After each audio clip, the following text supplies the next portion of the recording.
ભાવનગરમાં છેલ્લા 24 કલાકથી મેઘરાજાની તોફાની બેટિંગ જોવા મળી। કુંભારવાડા વિસ્તારમાં પાણી ભરાવાથી લોકો મુશ્કેલીમાં મુકાયા। આરસીસી રોડ પર પાણીનો યોગ્ય નિકાલ ન થતા ઘૂંટણસમાં પાણી ભરાયા છે। મનપાની પ્રી મોન્સૂન કામગીરીના દાવા પોકળ સાબિત થયા। સ્થાનિક લોકોએ તંત્ર સામે ભારે રોષ વ્યક્ત કર્યો છે।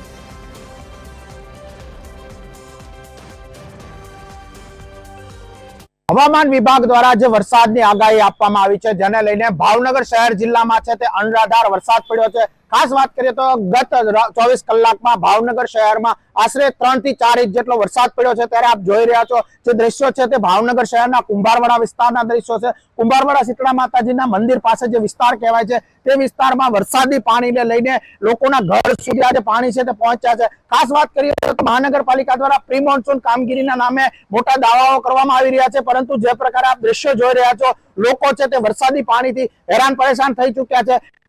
કોઈ પાણીનો નિકાલ છે તો યોગ્ય રીતે કરવામાં આવ્યો નથી, જેને લઈને રોડ પર જે આરસીસી રોડ છે ત્યાંથી પાણી સીધું લોકોના વિસ્તારમાં ઘૂસી રહ્યું છે। ત્યારે આ વરસાદી પાણીને લઈને લોકોને આ પાણીમાંથી પસાર થઈને જવું પડ્યું છે। બીજી તરફ વાત કરીએ તો લોકોના ઘરમાં પણ પાણી ઘૂસ્યા છે। ત્યારે આ અંગે ચોક્કસ કોઈ યોગ્ય કાર્યવાહી કરવામાં આવે તેવી લોકો દ્વારા માંગ કરવામાં આવી છે। અલ્પેશ ડાભી, TV13 ભાવનગર।